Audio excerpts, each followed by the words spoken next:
On November the 7th, 2007, carnage ripped through the peaceful town of Jokela, resulting in the loss of 8 innocent lives. The town was left with many grieving families and friends, and the police left with a dark and twisted puzzle. But who was responsible for such a heinous crime? What were the warning signs? And what can we learn from this tragedy to prevent it from happening again? Welcome back to Coffeehouse Crime. My name is Adrian, and today we're talking about the case of Pekka-Eric Auvinen. Pekka-Eric was a troubled teenager who isolated himself over the years, and with psychological disorders and extremist views to boot, he was a risk that required urgent support. But how exactly did Eric become a piranha among the fish? And what were the warning signs prior to his actions? Just to let you know, I post solved, unsolved and strange cases here on a weekly basis, so if that sounds like your kind of thing, please consider subscribing to Coffeehouse Crime. So, let's get right into the thick of it. Pull up a seat, grab a coffee and sit back. This is the case of Pekka-Eric Auvinen.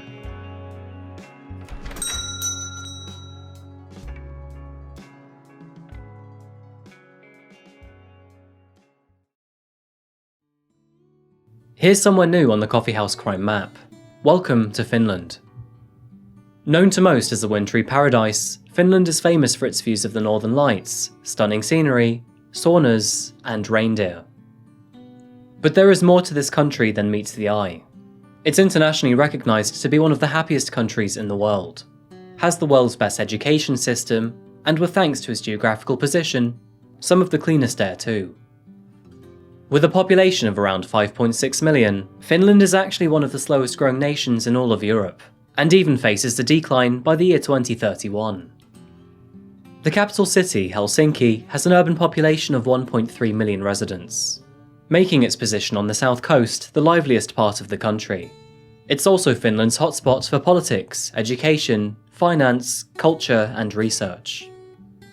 Zeroing in on today's case, we're travelling to Tuusula, a municipality found just north of Helsinki.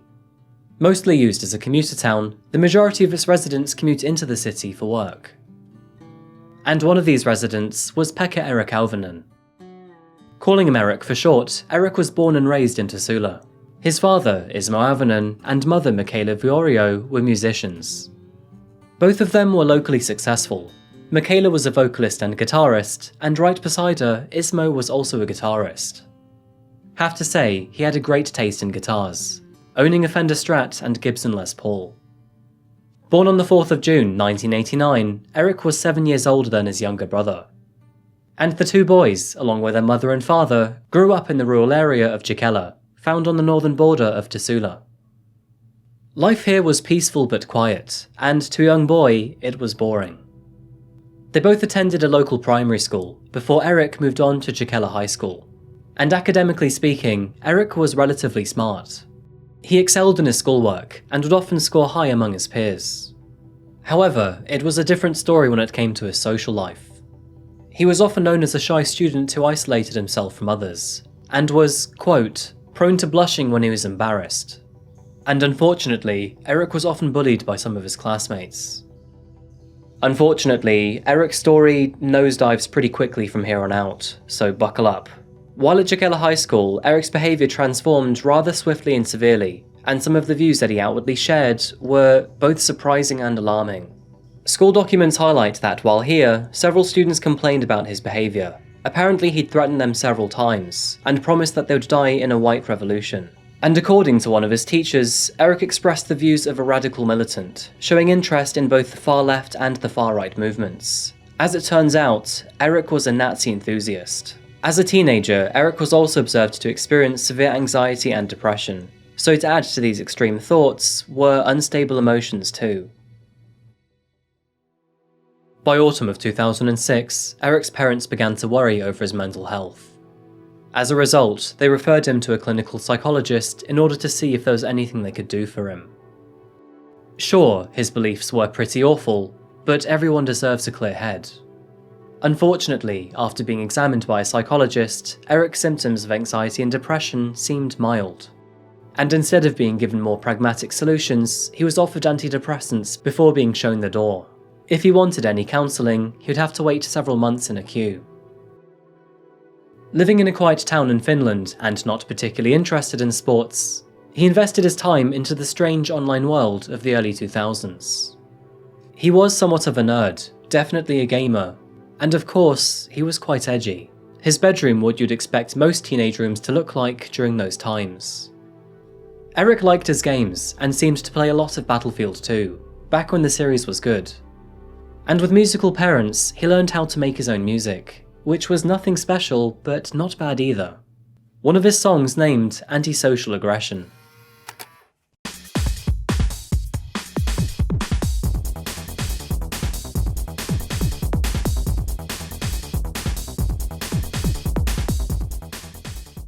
Eric was, by most counts, a fairly average guy, but looking into his psychological nature presented a unique thought pattern that most people found concerning. Let's elaborate.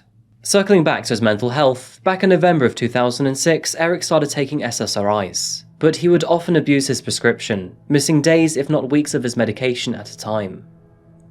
SSRIs, short for selective serotonin reuptake inhibitors, help to increase and balance serotonin levels in the body, which in response can help improve psychological conditions such as anxiety and depression. But with a long transition period, the efficacy of these pills very much depends on a constant and regular routine. Turbulence and irregular use can actually leave you worse off than not taking SSRIs at all.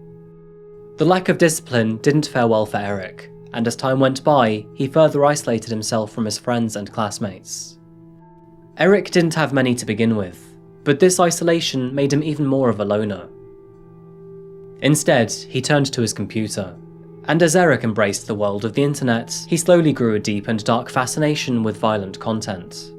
Obsessed with sensitive events including the Columbine High School massacre, the Waco siege, Tokyo subway sarin attack, and the 2003 invasion of Iraq.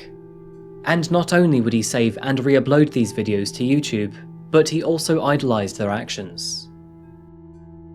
In addition to his increased isolation, Eric's views became darker, his thoughts more reckless, his emotions more volatile, and in March of 2007, he started sharing those thoughts online.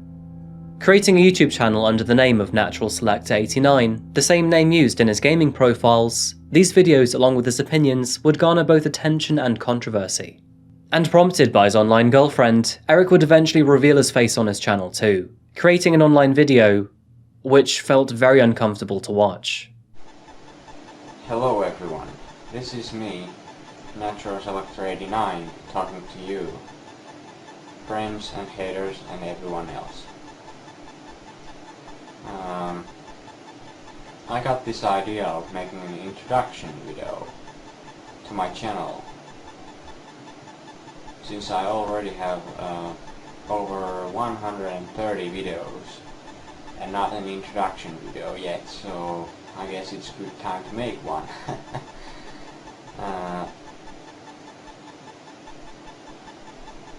And this is it, an introduction video to my channel.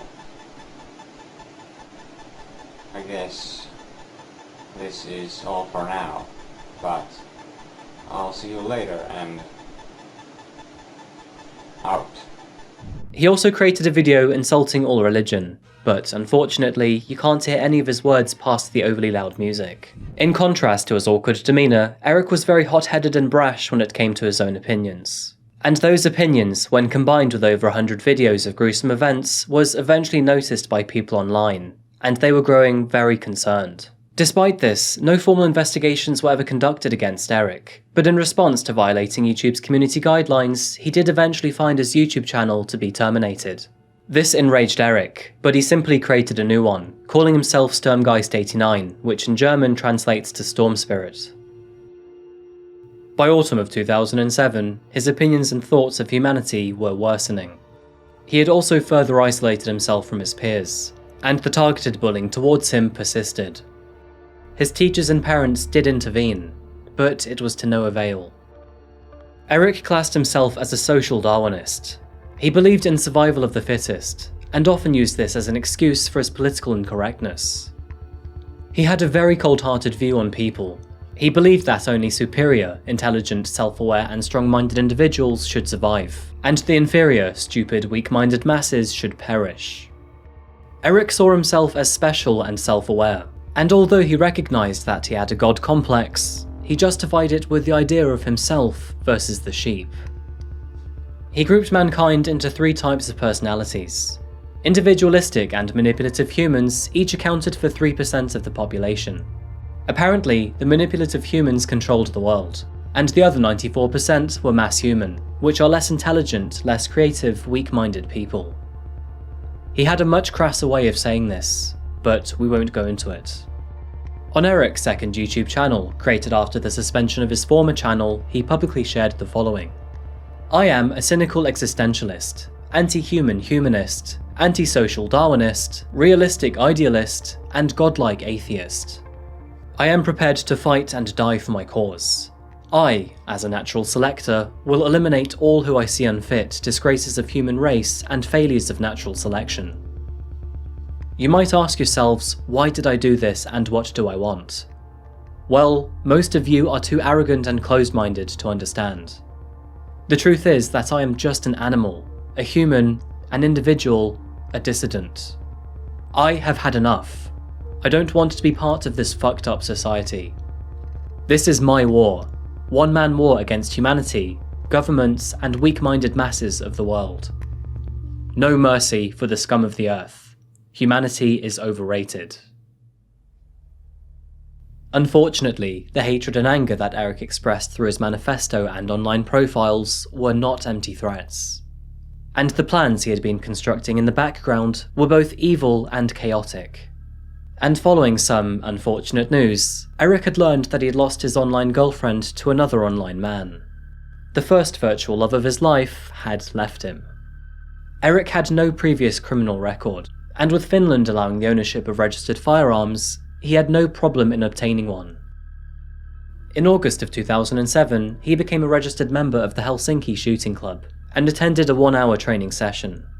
And by mid-October, after a successful application, Eric was approved a permit to purchase a Sig Sauer Mosquito pistol.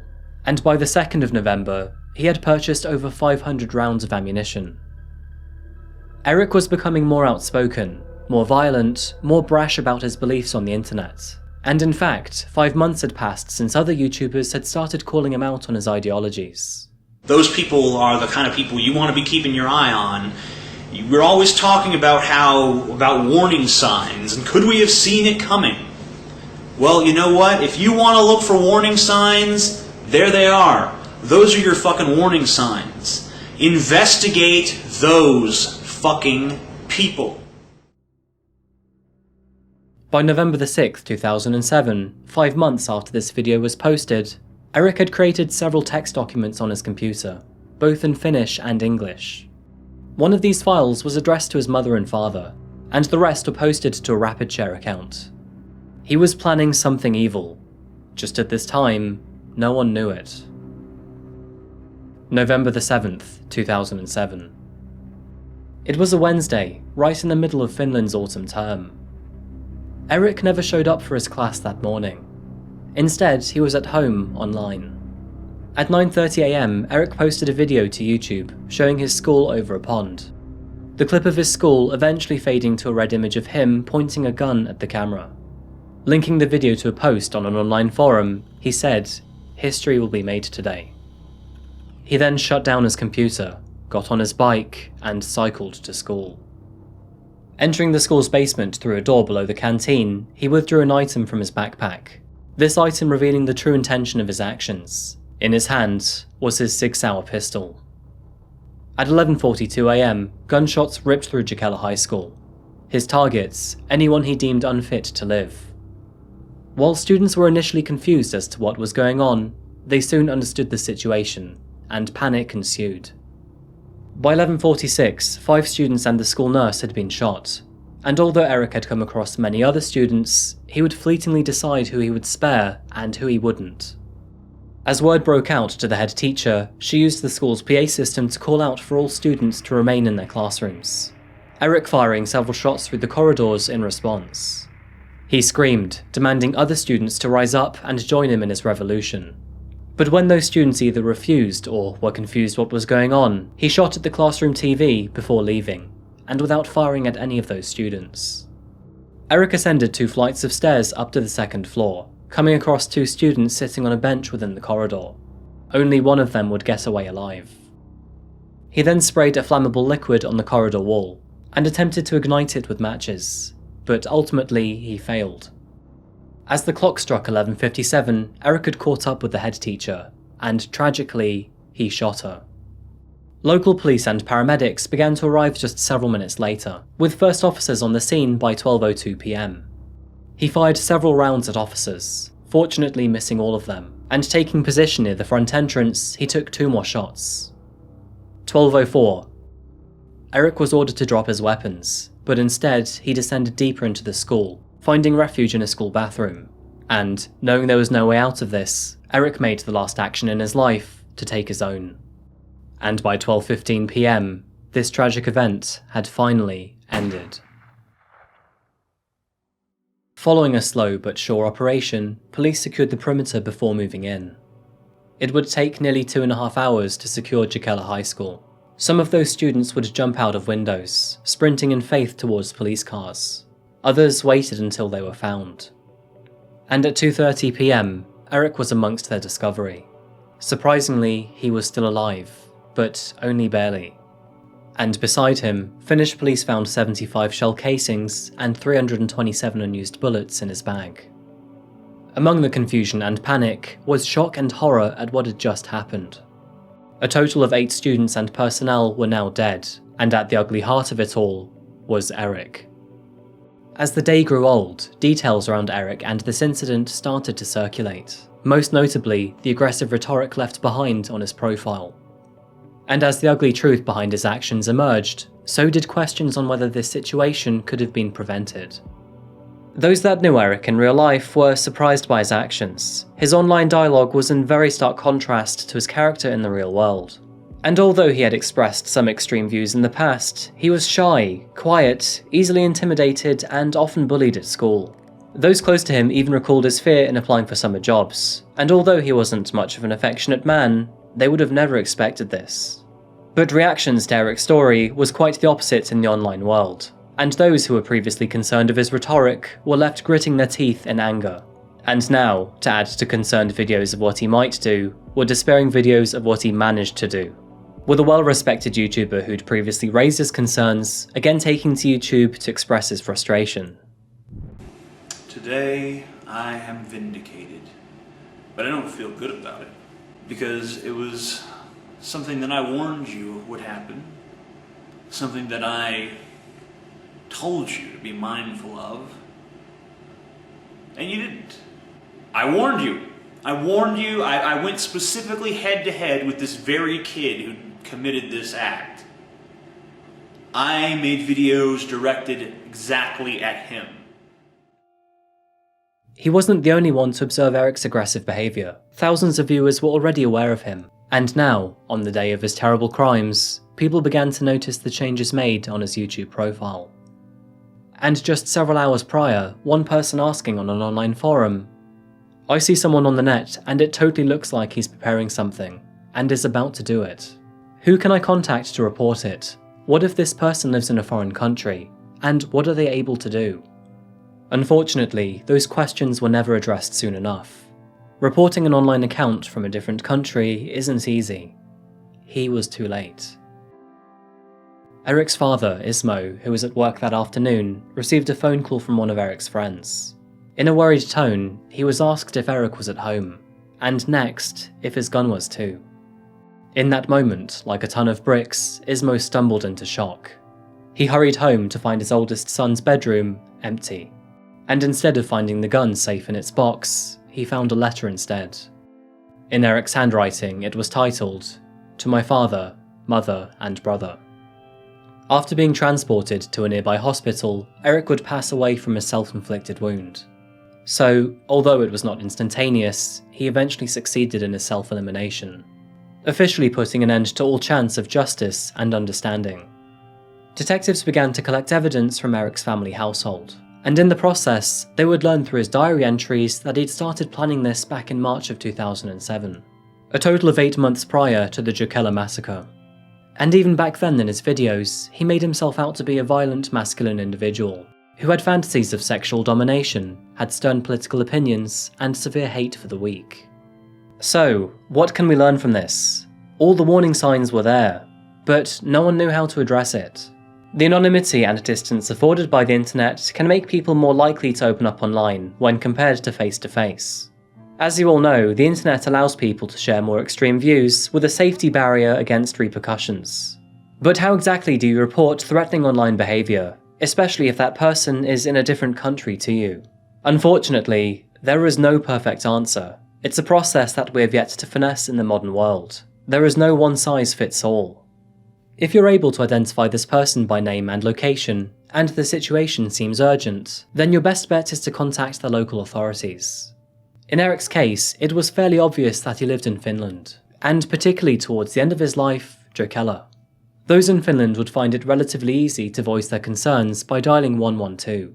And anyone living in another country technically could have done their research and called his local police department. But the question of privacy and overburden often comes to mind.